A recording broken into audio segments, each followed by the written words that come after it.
ეკლესია სახელმწიფო უნივერსიტეტი და მეცნიერებათა აკადემია სააკაშვილის მთავრობის სამი სამიზნე როგორ დევნიდნენ ქართულ ენას და დამსახურებულ პროფესორებს. აკადემიკოსებს საგამოძიებო კომისიის ხდომაზე მოусმინეს. ნინო არგლიანი დეტალებით.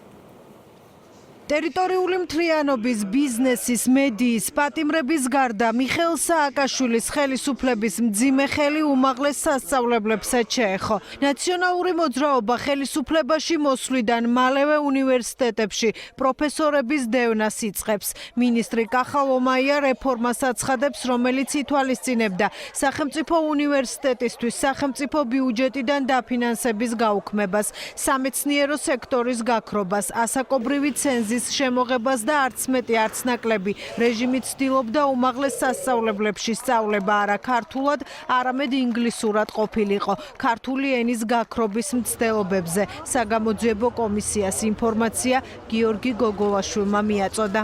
ბარბაროსულად აღასრულეს ის დანაპირები, რასაც დაგვირდა ლომაიე რომ მოვიდა. ინტერვიუში თქვა, ნაჯახით ამოუძირკვავ ჯავახიშვილის უნივერსიტეტი. ყოველ გამოსვლაში ხმარობს ტერმინებს უსინდისო, უსირცხვილო, კორუმპირებულები, გათახსირე. აი ამ სიტყვების პირდაპირ ეს სიტყვები ისმის ჩვენს მიმართ. ყველა უნივერსიტეტელი გამოიყენა ლომაიამ ჩვენს წინააღმდეგ.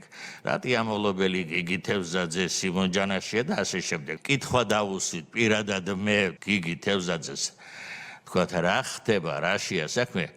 ასეთი პასუხი არსებობს. ჩვენ ასე უნდა გავაკეთოთ, რომ საქართველოში სახელმწიფო ენა უნდა იყოს ინგლისური. პროფესორი გოგოვაშვილი ერთ-ერთია, ვისაც ნაციონალური მოძრაობის რეპრესიები შეეხო. ის სხვებთან ერთად უნივერსიტეტის ნგრევის რეფორმას აპროტესტებდა და ამისთვის რეჟიმმა ისინი წვრილმან ხულიგნებად შერაცხა. ვახტანგ ტუსკია ფიზიკოსი იყო, მან თხოვა, ნუ გამიშვებთ უნივერსიტეტიდან ისევ, რომ აი წვრილმანი მაინც ჩამოაშორეთ ჩემს ბრალდებასო და ხულიგნად მაინც გამიშვით, წვრილმანი არა უთხრეს. დავრჩით წვრილმანებად ასე იუდიდან უყოლები. სააკაშვილის ხელისუფლების მიერ დევნილი პროფესორები, აკადემიკოსები პატრიარქმა წმინდა ანდრია პირველწოდებულის უნივერსიტეტში შეიფარა. ავთანდილ არაბული დღეს ნაციონალურ მოძრაობას არა მხოლოდ უმაღლესი სასწავლებლების ნგრევაში, არამედ დევნაშიც ადანაშაულებს. თქვა, რომ პროფესურა 20 წლის წინ სახელმწიფოს მტრების განიცავდა. 22 ფაკულტეტიდან მივიღეთ 6 ფაკულტეტი. მხოლოდ უნივერსიტეტში მოხდა კათედრების გაუქმება. შოთა რუსთაველის კაბინეტი, ილიას კაბინეტი, ვაჟას კაბინეტი, გალაქტიონის კაბინეტი, ივანე ჯავახიშვილის კაბინეტი, მუზეუმები იყო. გაუქმება იყო ძალიან დიდი დანაშაული ისტორიის წინაშე. არა მხოლოდ გაუქმდა კი არა, გამოყარეს ეს ყველაფერი. ფიზიკური ძალადობაც მივიღეთ ჩვენს თავზე რეჟიმის მიერ. კამპანია ჩვენი რეპუტაციის შემლახველი. მთელი იმ რეჟიმის არსებობის განმავლობაში ჩვენ დევნის ქვეშ ვიყავით.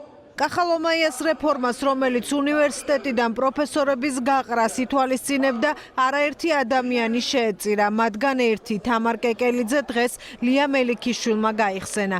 ისტორიკოსი უნივერსიტეტიდან გაგდების შემდეგ რამდენიმე დღეში გულის შეტევით გარდაიცვალა. გაიგებთ ვინ არის შემცირებული? როცა მიხვალთ სალაროსთან. ესეც მოხდა. თილი ღამე ჩვენს მეგობარს ესაუბრა, ყვებოდა რომ რამდენად შეურაცხყოფილია იმითი რაც მოხდა, რომ დაამთავრა საუბარი, გახდა ცუდად. რა თქმა უნდა, იმ წუთშივე სამანტყოფოში წაიყვანეს, მაგრამ ვერაფერი ვეღარ უშველეს თამარს. ისე მოხდა, რომ ერთმანეთს მიყოლებით ყველა გარდაიცვალა. და თან მინდა გითხრათ, რომ ვერ ვასწრებდით პანაშვიდზე მისვლას. ისტორიის კათედრას ინსტიტუტს უფრო მეტად ებრძოდნენ, ვიდრე სხვებს ასე ამბობთ. არა მარტო ენაც. საგამოძიებო კომისია დღეს უნივერსიტეტებში პროფესორების, აკადემიკოსების, მეცნიერების უფლებების შელახვის ფაქტებს იკვლევდა. იკვლევდა რეალურად რა იდგა იმ პროცესის უკან, რომელსაც სააკაშვილის ხელისუფლება რეფორმას ეძახდა, შედეგი კი რეფორმას შეწირული მსხვერპლები და უმაღლესი სასწავლებლების ნგრევა იყო.